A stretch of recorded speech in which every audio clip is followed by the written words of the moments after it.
Para conseguir pagar o auxílio de R$ 600, o governo precisa aprovar uma tal PEC da transição. Você está ouvindo isso no noticiário todo dia, PEC da transição e tal. Só que para aprovar a tal da PEC da transição, o governo precisa da colaboração do presidente da Câmara dos Deputados. E para colaborar, o presidente da Câmara dos Deputados, ele quer alguma coisa em troca. O que ele quer em troca? Só o Ministério da Saúde. Mas é só isso mesmo.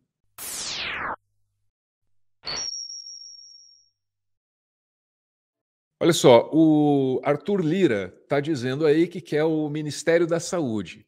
Essa informação ela foi apurada pelo Thales Faria, do UOL, tô certo? Vamos dar uma olhada lá. Ó. O presidente da Câmara, Arthur Lira, que é do PP, ele emperrou o anúncio que o presidente eleito, o Lula, faria do nome de Nízia Trindade, atual presidente da Fiocruz, Fundação Oswaldo Cruz, como ministra da Saúde do seu governo. A informação é do colunista Thales Faria.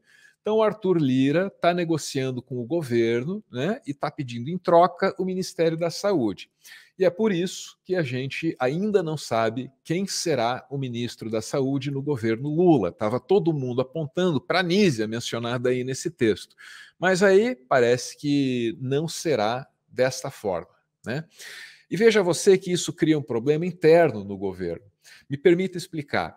Dentro dos grupos de transição, houve uma grita aí, houve uma revolta, houve no mínimo uma, se eu estiver exagerando, uma decepção de alguns, talvez, com a possibilidade do Ministério da Saúde parar na mão do Arthur Lira. Você imagina aquele monte de voluntário trabalhando no grupo de transição de saúde, descobrindo que o governo meteu até compra de vacina em sigilo e tal, aí na expectativa, né, identificando os problemas, na expectativa de consertá-los, aí vem alguém ali e fofoca assim, pode ser que o ministro aí seja o Arthur Lira, é ele que vai usar o trampo que a gente fez aqui na transição.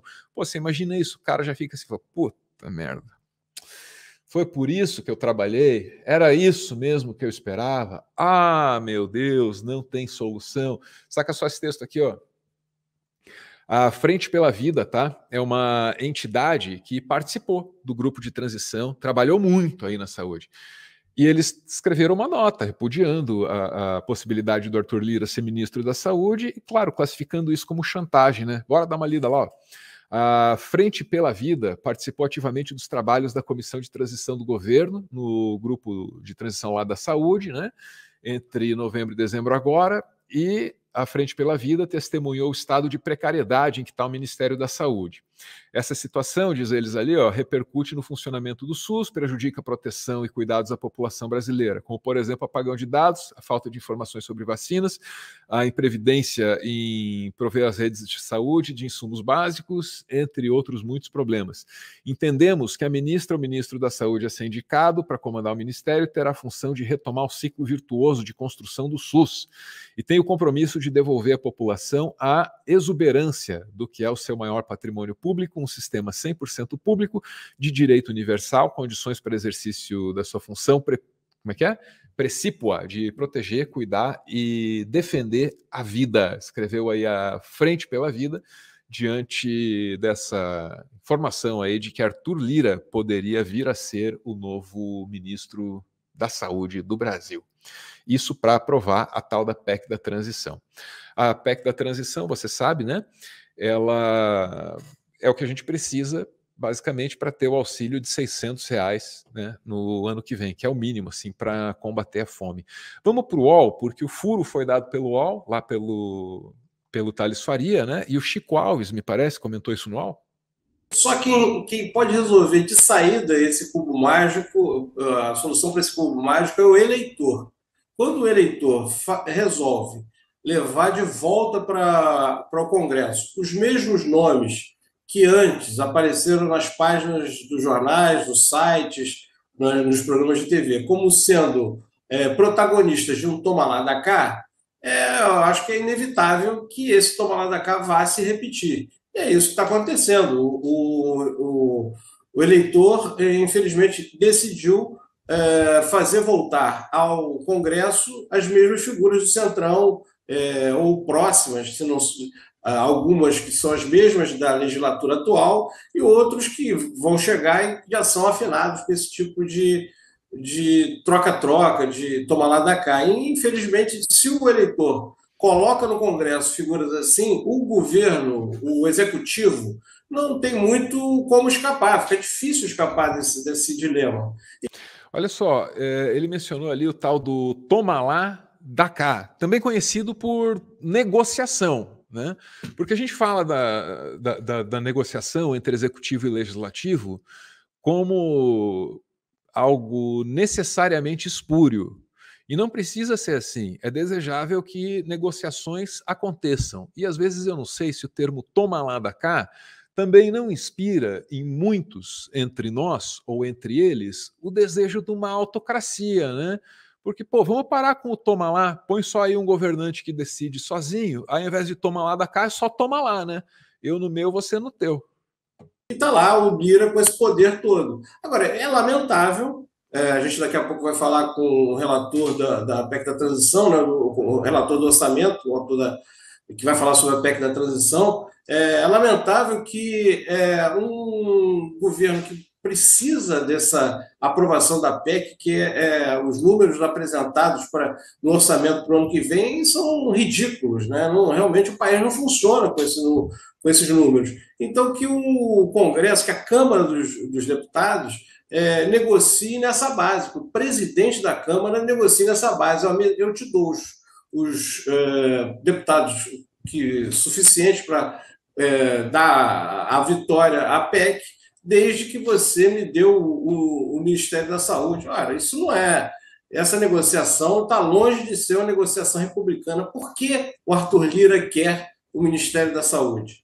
É porque ele quer o bem do país, que ele quer ampliar a cobertura de saúde no Brasil? Eu acho que não, né? Eu acho que não, né?